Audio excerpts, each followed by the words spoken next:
Père, nous te célébrons et te magnifions. Nous n'avons aucun autre Dieu semblable à toi. Il n'y a que toi, Seigneur, Papa, pour faire, Éternel, ce que tu veux. Il n'y a que toi, Éternel, mon Dieu, pour diriger nos vies. Il n'y a que toi, Père, qui peut arracher, Papa, la vie de ton enfant, Père, des pièges de l'ennemi. Il n'y a que toi, Éternel, mon Dieu, qui sauve. Il n'y a que toi qui délivre. Il n'y a que toi, Papa, qui fait du bien. Il n'y a que toi qui restaure. Il n'y a que toi qui protège. Il n'y a que toi, Éternel, mon Dieu, Papa, qui pleure et façonne. Il n'y a que toi qui as dit, je connais le plan que j'ai formé sur vous. Toi seul l'as dit, Seigneur. Toi seul le connais. Personne d'autre ne connaît, Papa, ce que tu as prévu. Toi seul, Père. À moins que nous ne revenions à toi, Papa, nous ne saurons pas ce que toi tu as prévu. Père, nous te bénissons et te rendons de multiplications. Nous te disons gloire et honneur te soit rendu. Merci, Père, pour cet après-midi. Merci pour chaque ici présent. Merci pour ce que tu veux faire. Merci pour les cœurs que tu veux toucher, que tu as déjà même commencé à toucher. Nous te célébrons, Éternel, pour ce que tu as fait à la croix. Tu as payé un prix, Éternel, mon Dieu, que personne d'autre ne pouvait payer. Sois donc béni. Reçois toute la gloire. Reçois notre adoration cet après-midi. Que ton grand nom soit magnifié. Au nom de Jésus. A coulé sur la croix. Son sang a coulé pour nos péchés. Alléluia. Dans le Seigneur, il n'y a pas de hasard. Je ne sais pas comment tu as fait pour arriver ici cet après-midi.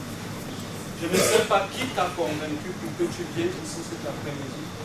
Mais ce que je veux que tu saches, quelle que soit la personne, même si tu t'es perdu et que tu es entré, il n'y a pas de hasard avec Dieu.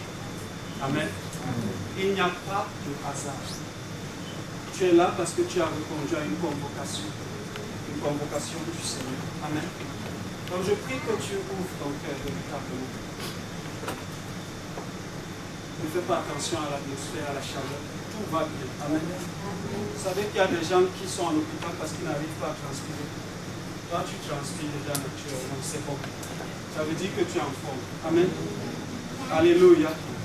Nous bénissons le Seigneur pour ce jour. Nous le bénissons davantage pour ce qui s'est passé hier, les jours d'avant.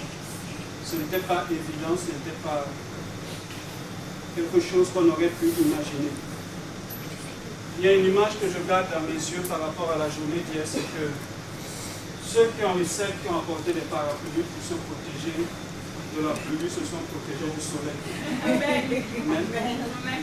Tout ce que Dieu fait est bon. Alléluia.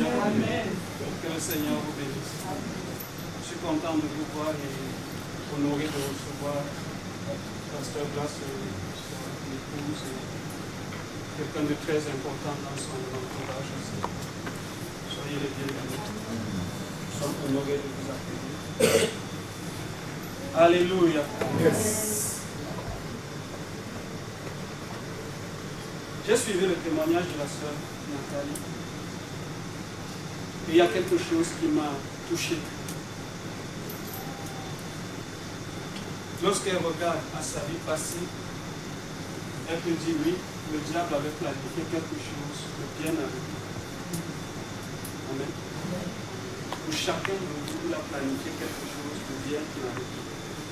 Pour chacun de nous, il y a un truc qui a été bien planifié. Et cette chose se résume en 3 mots. Détruire, égorger, tuer. Les 3 mots. C'est ça son plan. Quel que soit ce qu'il peut te donner, il peut te donner de la richesse, il peut te donner du pouvoir, il peut tout te donner. La finalité de tout ce qu'il va te donner se résume à ces 3 mots. Détruire, égorger et tuer. Amen. Amen. Mais ce qui est bien, ce qui est magnifique, c'est que notre Seigneur n'est jamais en retard. Amen. Il n'est pas en retard. Avant que le diable ne s'asseye et qu'il planifie quoi que ce soit sur vous, Christ avait déjà été immolé bien avant la fondation du monde. Bien avant que tu n'arrives, Christ avait déjà payé. Alléluia. Donc ce que l'ennemi peut faire, son agitation, que ça ne vous ébranle pas. Je me souviens quand j'étais petit, on m'a envoyé égorger mon premier coq. C'était un grand jour. J'ai égorgé mon coq. Il a couru par là, moi j'ai couru de l'autre côté. Parce que quand tu coupes le cou du coq, ça sent qu'il s'agit. Souvent c'est ça, quand tu écrases la tête de l'ennemi, il s'agit quelque chose. Donc ne t'effraie pas. Il a planifié quelque chose, mais Dieu lui te dit ceci. Que tu ne vas pas courir. Que tu ne vas pas sauver. Mais qui va t'amener de l'autre côté. Mais pour ça, il a besoin de toi. Lorsqu'il a réuni les disciples, il n'a pas dit je vais à l'autre bord. Il n'a pas dit partez, non, il a dit allons. C'est avec lui que vous pouvez atteindre l'autre bord. Je ne sais pas, ça fait combien de temps tu es dans le Seigneur. Mais s'il y a une chose que Dieu a déposée dans mon cœur pour cet après-midi, c'est va en eau profonde. Alléluia. Va en eau profonde. Il y a des personnes qui, depuis qu'elles ont donné leur vie au Seigneur, n'ont pas bougé. Si tu leur demandes de te parler de Dieu, et souvent c'est ça qui explique le manque de témoignage. Si tu leur demandes de te parler de ce que Dieu a fait dans leur vie, elles te parleront uniquement de leur nouvelle naissance. Et si tu t'hasardes à lui demander sa date de quand, certains te diront 1981. D'autres même remontent. Mais est-ce que notre Dieu ne fait rien pour ce? Vous savez, ce qui est bien avec le Seigneur, c'est qu'il était constamment en mouvement. Il s'arrêtait pour un temps, il faisait quelque chose, il était en mouvement. Tu dois être en mouvement. Tu n'as pas été sauvé pour rester là. Tu n'as pas été racheté du marché de l'esclavage pour rester au bord du marché. Mais c'est pour suivre Christ. Alléluia. Amen. Certaines personnes disent, nous sommes les suiveurs de Jésus. Ça veut dire quoi? Je suis Christ. Cet après-midi, en plus de suivre Christ, imite Christ. Amen. Amen. La parole de Dieu dit dans 1 Corinthiens 9, verset 24.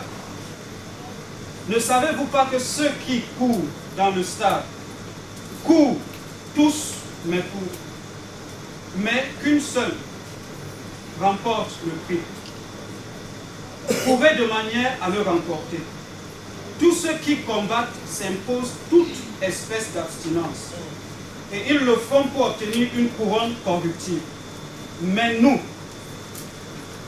faisons-le pour une couronne incorruptible. Moi donc, je cours, non pas comme battant l'air, mais je traite durement mon corps, et je le tiens assujetti, de peur d'être moi-même désapprouvé après avoir prêché aux autres. Amen. Amen. Amen. Nous sommes dans une course. Chacun a une carrière dans laquelle Dieu t'appelle à courir. Les récompenses ont déjà été pourvues. Tu as des récompenses qui t'attendent. Et maintenant, tu peux les perdre si tu n'atteins pas le but. Amen. Amen. Si tu n'atteins pas les objectifs que Dieu a fixés pour ta vie, tu perdras ces récompenses. Bien que tu sois sauvé, tu les perdras. Le Seigneur dit d'aller en eau profonde. Vous savez, la particularité des eaux profondes, c'est qu'on trouve les gros poissons là-bas. Qu'est-ce que je vais dire par là? Tu ne peux pas te contenter de prier 15 minutes et te dire, ça va, j'aurai ce dont j'ai besoin véritablement. Les promesses que Dieu a dites sur ma vie vont s'accomplir. Parce que tu lui accordes ces 15 minutes. Si tu priais jusqu'à maintenant 15 minutes par jour, ou alors on va étendre 15 minutes par semaine, je t'encourage à faire plus. Alléluia. Amen. À faire plus. Un peu plus. Il faut aller en eau profonde. Il n'y a pas que des bénédictions dans les eaux profondes. Il y a quelque chose de particulier en eau profonde. En eau profonde, tu n'as plus pied. Ce n'est plus toi qui contrôle. C'est une façon de dire à Dieu, je me laisse. Je ne compte plus sur moi, mais je compte sur toi. Il faut aller sortir de ta zone de confort. Aujourd'hui, beaucoup de chrétiens sont dans une zone de confort. J'ai donné ma vie et j'aime quand on fait comme ça. J'aime quand l'église est gérée de cette façon.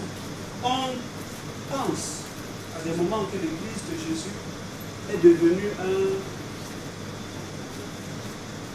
fast-food. Je veux mettre un peu de salade, pas les oignons, juste ceci. En d'autres termes, tant que le pasteur parle de bénédiction, ça me va. S'il commence à cogner, ça ne me va plus. Parce que quand on cogne, les larmes coulent comme les oignons. Hein? Donc ça ne va plus. Moi, je veux que ce soit géré comme ça. Si ça ne rentre pas dans ce cadre, je ne vais pas adhérer. Ça veut dire qu'à ce moment-là, tu as encore les pieds sur terre. C'est toi qui contrôles encore ta vie. Tu as beau dire à Dieu, je t'abandonne ma vie. Je t'abandonne tout ce que je suis. Je te donne mon cœur. Nous avons tous souvent dit cette phrase. Tu es tout pour moi. Tu es ce que... Vous savez, vous pouvez faire une très belle prière. Nous tous on acclame. On dit oui, bravo, c'est super. Mais ça ne sert à rien si Dieu n'acclame pas. Est-ce que vous savez que des fois quand vous priez, Dieu vous tourne le dos? Ensemble pour toujours. Il a mis fin au règne de mes souffrances, ainsi qu'à mes errances, dans les mauvais jours et devant tout.